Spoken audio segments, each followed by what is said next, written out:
7 বছর বয়সে হারিয়ে গিয়েছিল ছোট্ট মেয়েটি। বলতে পারত না নিজের বাড়ির ঠিকানাটুকু। একদিন ফিরবে বলে অপেক্ষায় ছিল পরিবার, কিন্তু সেই অপেক্ষা শেষ হতে লেগে গেল 21 বছর। অবশেষে স্বামী ও 3 সন্তানকে সঙ্গে নিয়ে ফিরে পেলেন তার জন্মদাতা বাবা মাকে। এমন ঘটনাই ঘটেছে মেহেরপুরের গাংনীতে। মাকে খুঁজে পাইতেছি না, আমার দাদির সাথে আইছিলাম, এখন আমি হারাই ওদেরকে কাউকে পাই না।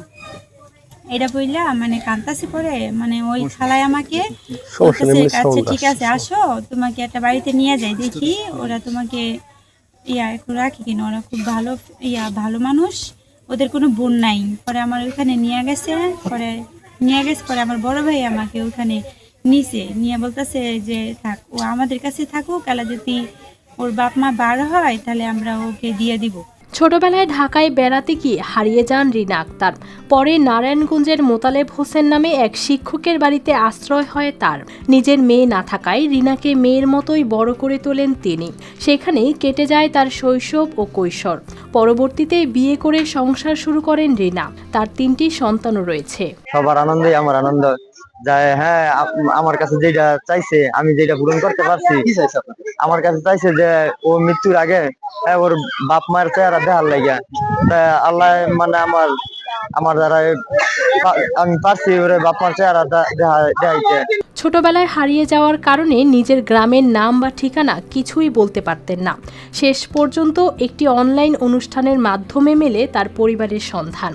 এরপর মেহেরপুরের গাংনী পৌর শহরের সন্ধানীপাড়ায় বাবার বাড়িতে হাজির হন রিনা আক্তার। সঙ্গে ছিলেন তার স্বামী ও 3 সন্তান। 21 বছর পর মেয়েকে ফিরে পেয়ে আনন্দে ভেঙে পড়েন বাবা মা সহ পরিবারের সদস্যরা। খুব আনন্দ লাগছে, আমার হেভি আনন্দ লাগছে। এর থেকে আনন্দ আমি আর জীবনে আর বোধহয় আমার জীবনে আসি নাই। এই যে আনন্দ আমার লাগছে আজকে। এর আগে আমাদের খুব কষ্ট দিন কাটছে, আর এখন যে আজকে যে থেকে আনন্দ আমি পাইছি, যে এই সারা দেশের সবকিছু এত আনন্দ আমার হয় না। খবর ছড়িয়ে পড়লে রিনাকে এক নজর দেখতে ভিড় করেন আত্মীয় স্বজন ও স্থানীয়রা। পালিত পরিবারের ভালোবাসা, স্বামী ও সন্তান সবই পেয়েছেন রিনা আক্তার। তবু রক্তের টান তাকে ফিরিয়ে এনেছে নিজের শিকড়ে। আমাদের এই রহমান ভাই অনেকবার বলছে যে আমাদের মেয়ে হারাই গেছে 21 বছর আগে। এখনো বুকে আশা আছে যে মেয়ে আমরা পাবো। এই আশায় আমরা আল্লাহর অশেষ নেয়ামত যে সে মেয়ে পেয়েছে এবং তার নিজস্ব বাড়িতে এসেছে। 21 বছরের অপেক্ষার পর তাই ফিরে পাওয়া এই মিলন শুধু একটি পরিবারের নয়, যেন ভালোবাসা ও আশারও এক অনন্য গল্প। News desk, RTV।